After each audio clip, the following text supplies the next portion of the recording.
President Trump sitting for a virtual interview with New York probation officials today. It is a required step before sentencing in July. Fox 5's Sharon Crowleyster look at what likely was discussed there. Yeah, Bianca and Steve, lawyers tell me this is a very important interview. The judge will be using the information to decide what punishment will be handed down during Trump's sentencing in July. Now, the former president will be asked the very same questions that any convicted felon. It does usually happen in person, but in this case, Trump is allowed to do the interview with his lawyer from Palm Beach. Probation officers President Donald Trump virtually while he remains at his Mar-a-Lago estate. The former president doesn't have to appear in person in most convicted felons. The procedure must happen before Trump's sentencing in July.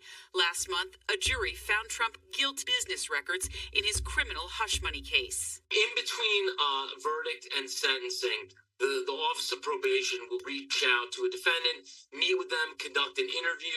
Criminal defense lawyer Ken Belkin says convicts are asked a series of about their criminal backgrounds, drug use, and about family and friends. Typically, they would ask if he associates with any known he's going to have an issue. There is the issue of Peter Navarro that worked in his administration, who's convicted and serving time. There's also the issue of who's convicted and supposedly supposed to surrender himself at the beginning of July to serve a 4-month sentence. Belkin says using the information obtained during this interview to determine Trump's sentence, whether or not he should get jail time, house arrest.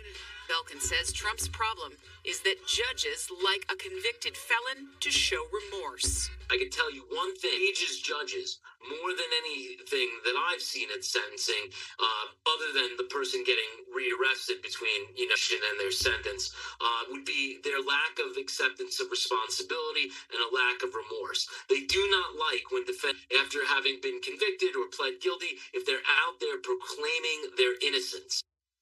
Well, Trump's attorneys are expected to request any punishment given its sentencing be put off until after that appeal is ruled on. Some groups already, the Legal Aid Society, the Bronx Defender, York County Defender Services, say the former president is being allowed to get special treatment for his pre-sentencing interview, not typically afforded to Steve. All right, thanks, Sharon.